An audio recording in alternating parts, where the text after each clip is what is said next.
Perfect. So, first of all, Nick, are you able to just give me a quick rundown of your career so far? Yeah, my career. So I did a degree in psychology um, until 2001 in University of Surrey. Then I worked as a research assistant, and then in London at King's College, and then did a PhD there. Graduated from that in 2007. Then worked in Pittsburgh, University of Pittsburgh, in the Department of Psychiatry for 2 years. And then came back, worked at University of Cambridge for 5 years in the psychiatry department there, doing mental health research, and I've been at UEA maybe like 8 years since then as a lecturer in psychology. And I do research into stress, mental health, the development of mental health problems, things like that. Yeah.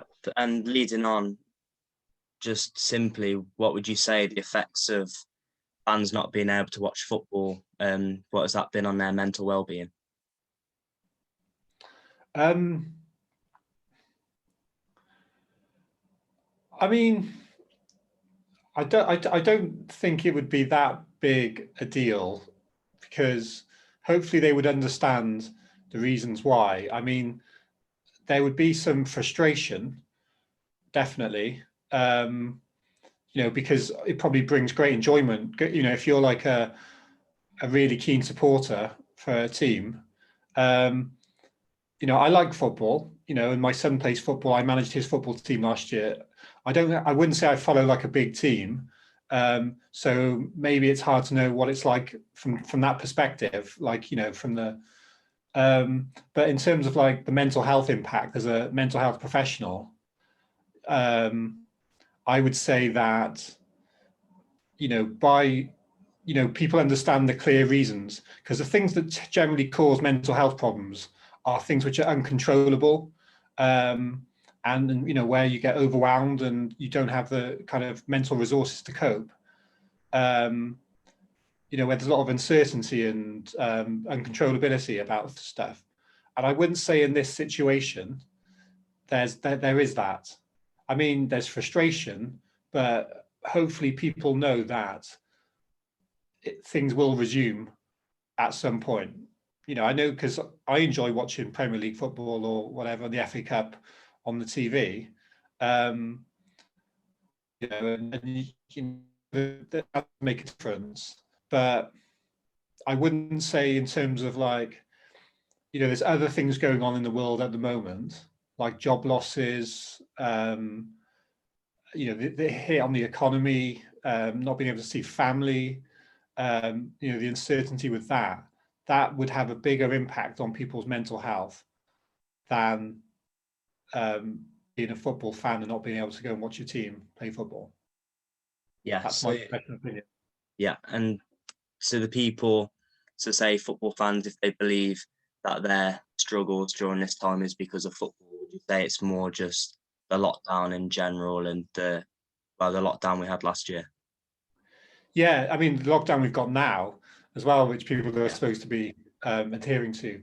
There's things like you can't go out see your mates, you can't go to the pub, um, you can't really sort of have group activities together, you know, and football's part of that, But I think, um, yeah, it must be tough for some people because it disrupts your routine, and some people and that is a big deal, for some people if you have like a gap in your life, what do you fill it with?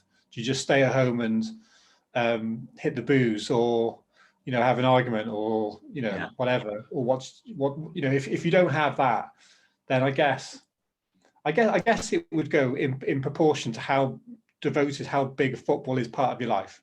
Yeah. Because if you don't have that, then speaking off the top of my head, then how are you going to fill it? You're going to be frustrated, and maybe you're going to take that out somehow in some way differently, and that could be quite negative unless you have maybe coping strategies to do something different. Yeah. And would Yeah. you say if the right checks and balances are in place, then professional football should continue when we're in times like lockdown? Or would you say the lockdown's the bigger picture, if you like? I mean, the lockdown's definitely the bigger picture, because I remember there was like is it Steve Bruce, the Newcastle manager, was saying that you can understand from a financial point of view while it's continuing, but morally it shouldn't. But I mean, we all know, like, football superstars live in a different world to the world we live in, where, you know, they're paid these crazy salaries, and rules are different. And many of these people say that having it on TV brings a lot of entertainment to people. That if we didn't have that, then, you know, we'd be worse off. So maybe we can forgive them a little bit to allow them to have special treatment to carry on, because it helps us, gives us something to do in the evenings watching all the football. So did I answer your question there? Yeah, yeah, you About did. that? Yeah, I mean, I think it is a bad situation. You know, I think the COVID situation, I don't think we should underestimate. Um, and I think if football should be allowed to continue, then they should follow the rules as well. Like, they should socially isolate. They should, because I think I just saw something on the news about this guy from QPR who was a footballer, but he was watching QPR play as a fan, and that was in breach of the rules, because he shouldn't be doing that. You know, and then you hear stories of them having parties and things like that. So they should set an example. You know, they shouldn't be allowed, on the one hand, to continue doing their job, but on the other hand, just not do all the other stuff that we all have to do as well. yeah, definitely. And would you say football fans' mental health has they had enough coverage, or is it not? Like you said earlier, you think it's due to the lockdown rather than football. So is it one of those that it doesn't need the coverage? Do you know what I mean? Yeah, yeah, yeah. So I think mental health in general is, you know, everyone's feeling it. Some groups more than others.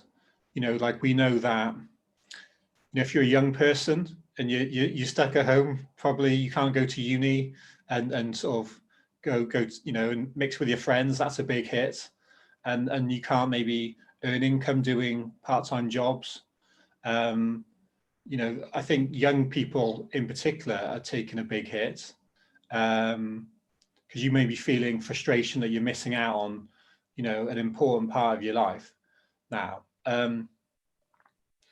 Unemployed people who've lost their job or can't work in hospitality or whatever, you know, the sort of sections of the economy that have been hit by COVID. Um, and I think football fans, you know, might be part of that, but I don't think they're top of the list in terms of, like, the sections of society who, because it's quite a luxury in a way, in many ways, to be able to afford to go to the top Premier League matches. Yeah. You know, I mean, obviously with the lower leagues, you know, it might be more affordable, but I don't. If you can afford to go to a Premier League match in particular, you know, or maybe like a Championship, I don't know. You must have a fair bit of income anyway.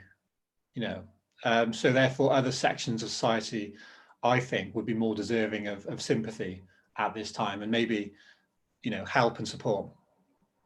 So the picture is bigger than football, then, isn't it?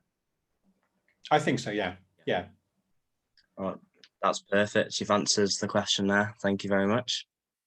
Can I ask you? So, what's your kind of interest in this, and, like, um, you know, why did you choose this topic, and are you hoping to find something? Yeah, well, obviously for sports journalism, that's what I'm on. So our dissertation is quite broad. We can pick our own question. Um, but I've got an interest in mental health anyway. So I just thought, and obviously football. So it's like it. No, I was just interested in it, and it's a good way to explore it and sort of kill two birds with one stone and do it for a dissertation. No, definitely. You know, Yeah. you want to do, if you're spending a big chunk of your time, you Mm. know, doing this project, you want to be on something you're interested in. What have other people said? I mean, just, I don't know if you've had a chance to kind of sort of reflect on it or collate anything, Yeah. but what, like, is there like a consensus, or is everyone different? Yeah, it's interesting really because I've interviewed a few fans, and as you can expect, they're very like football's the priority, need to go back. Um, and then I interviewed a journalist, and it was quite interesting because if for him his work has stopped, so it's affected his mental health purely because of work rather Yeah. than being a fan. So it's quite interesting how sort of different people are having different perspectives on it. Yeah, yeah. I mean, there's no right or wrong really, because everyone's Well, got yeah, their own bias, and I guess yeah.